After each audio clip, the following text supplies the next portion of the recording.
So I had to calm down so I could make y'all this video. Let me tell y'all what just happened. And they're not going to educate y'all this in trucking school. This is some of the parts, like before you get into trucking, I want you to listen to this video, all right?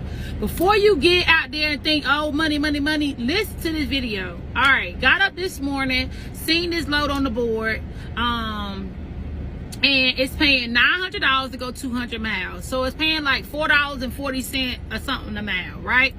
Good load. It's picking up at a place I already done been there numerous of times, but it picked up in Charlotte, North Carolina, and delivered down to Charleston, South Carolina, right? Boom, good load. All right, so when I got the appointment, had to be picked up at 9 and it had to be delivered by 3. Perfect timing. I never book a load if I can't complete that time schedule. I never put no money on my back if I can't be dedicated to it and give you that load at that time. I'm not putting it on my back, okay? I don't like no problems. I don't like to bother nobody. I like to just do my job and get on, all right? So the load had to be picked up at 9 and delivered by 3. Very doable, okay? So got to the place, and I found this load at 7 a.m. this morning. As soon as I found the load, I was already ready to hit the door. And I was out. I made it to the place at 9 o'clock a.m. this morning. Got there, and I sat at that dock. And I'm going to tell you how long I sat there. I sat at that dock until 11:35. I left there at 11:35. All right? So I sat there for 2.5 hours at the dock, getting loaded for a trailer. Fine, okay?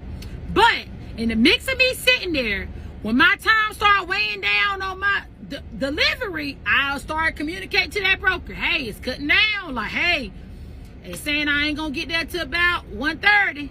Okay? Saying I ain't going to get there till about 2 o'clock. Saying I ain't going to get there till about 2:30. You okay? Now it's saying I'm going to get there right at 3. Now we got a problem. Okay? Communicated to the broker. The broker said, okay, every time I said something to him, he was communicating to the customer, letting them know, like, hey, my driver's still at this dock. I'm being tracked and everything, right? All the communication was very clear.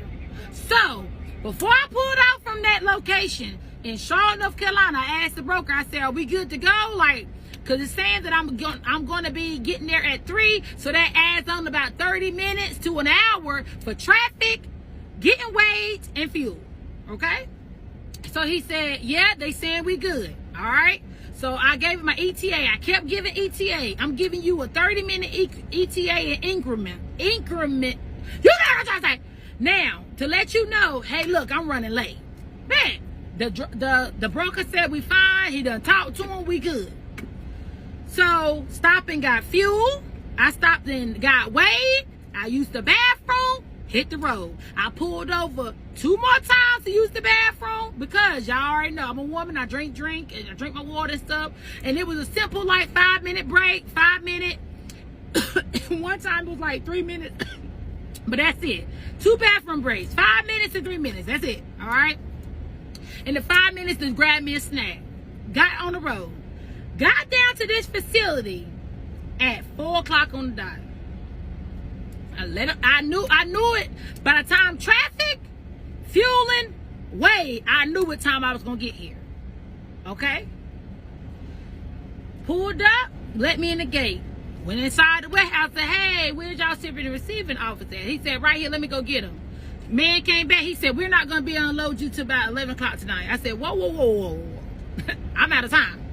Like, now I'm out of driving time.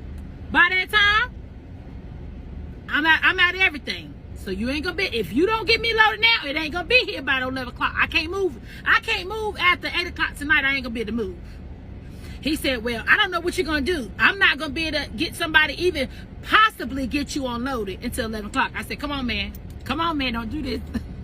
Don't do this. They've been communicating to y'all all day. Don't do this.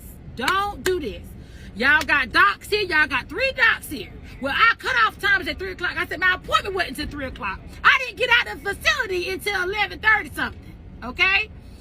It said I wasn't going to get here till 3 o'clock, but that didn't accumulate the weight and everything else. This is weighing 43,000 pounds. So I said, sir, don't do this. Look, call your people, call whoever you gotta call, but get this truck unloaded, baby. Cause I ain't gonna be able to stay here till no 11 o'clock. I can't move my clock. I can't move. You gonna have to get up out of here. Okay? So I said, sir, I don't wanna have to show out. Come on, do what you gotta do. Come on, cause they've been communicating. They haven't communicated to me. We're not gonna get you unloaded. I said, well, give me a pallet jack, I'll unload myself. He said, no, we can't do that. I said, come on, man. I said, I'm a mother. I'm trying to get back home. I'm telling you, I ain't gonna be able to move my truck to no 11 o'clock. After 8 o'clock, I'm not gonna be able to move my truck. So you ain't gonna be able to get this load. If you don't get it today, you ain't gonna be able to get this load till probably next Thursday. I work a whole nother job a couple days out the week. Okay? So I said, either you get the load or refuse the load. Either or. But I'm not about to sit and wait on you. I'm not. I done did my job. He haven't communicated to me. So he ended up calling his head boss. Called his head boss. Now it's 3 docks open. 3 docks open. Head man got a phone. I said, come on, sir. They've been communicating to y'all, letting y'all know, look, this girl running late because of the place I just left. It's not my fault. It's the place I just left. The man said, you can leave the trailer there and come back.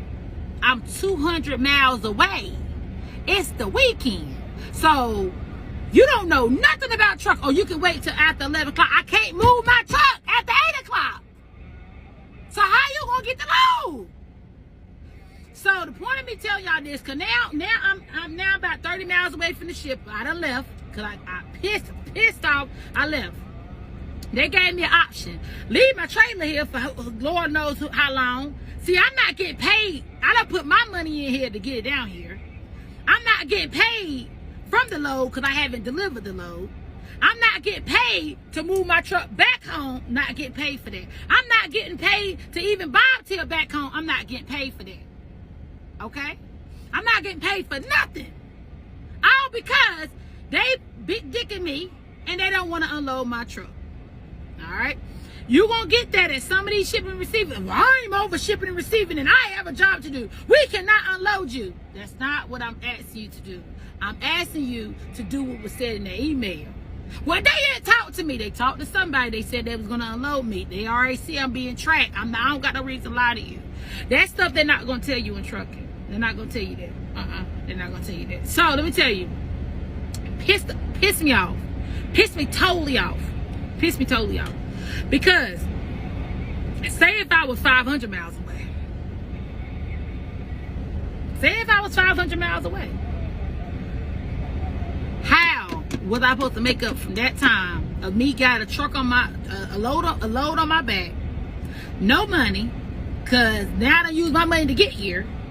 But I ain't getting no money off this load until it get delivered. Got a load on my back, and it's stuck there all weekend. It's stuck there because I can't move my truck. I can't go nowhere after 8 o'clock, and I'm not getting paid until this load delivers. What should I do?